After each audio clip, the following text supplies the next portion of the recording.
I started another class based on probably about 5 or 10 years of thinking about it, and also having given a workshop at Oregon State University about 5 years ago on race and racism. And it turned out to be a very, very popular class. It was completely full, which is the first time that I've started a class that began completely full, and a tremendous enthusiasm from the students. And I think it's a course that is very, very important. And next year we'll teach it again, and hopefully that will also spread out. I also began a course on the history of Mexico, and that is taught on a regular basis as well. So, and all of those are to basically expand students' experience in the human condition, to learn how we're all human. We're different. We have different experiences, but that in this 21st century we've got to live together, and the best way to do that is by learning about each other. Mm-hmm. That's great.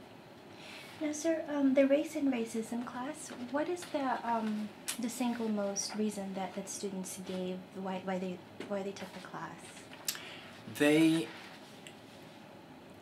They've come away with a different understanding of race, and they've come, most of them, there are a few who are still in the process of moving along, but they also have discovered something that I said that shocked the folks at Oregon State when I did a workshop there, and it shocked the students the first week. And so the last week I asked them to do this course evaluation.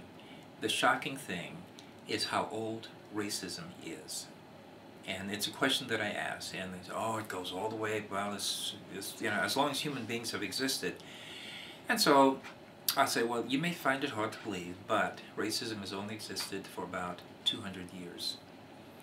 And with a lot of students discovering that, and of course we go back into the history, back into the culture, and the folks who are reading this will probably say, no, that's not true, it's always existed. But they need to do some research about racism. But the important thing is, and a number of students have said this, once they found out that racism began at a certain time, it gave them the hope that racism can end. It's not something that is part of the human condition and has always been. It entered history at a particular time, it started at a particular time, and it can end. So that's probably the most important thing about it. The other is that they also learn a little bit about anti-racism. And a lot of them have already been doing anti-racist type things, but now they have a context for that. And they also have tremendous information behind it. So when they're talking with people about race and racism, it's not, well, I think, but they can say with authority, well, Gobineau said such and such in the 19th century, and they know what they're talking about.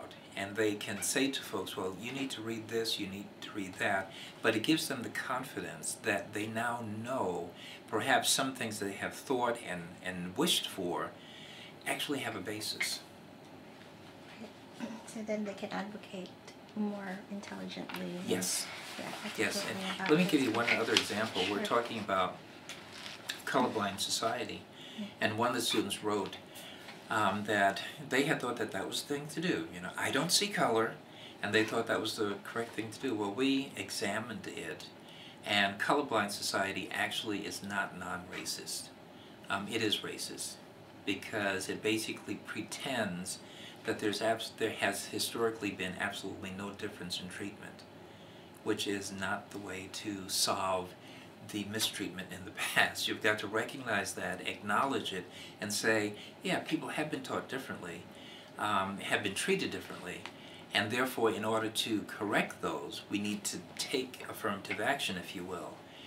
Whereas the colorblind simply says, oh, I don't see color, so everybody's treated alike, which means the old treatments, you know, if folks have only advanced so far and you say we're treating everyone alike, then you're not helping people to advance at all.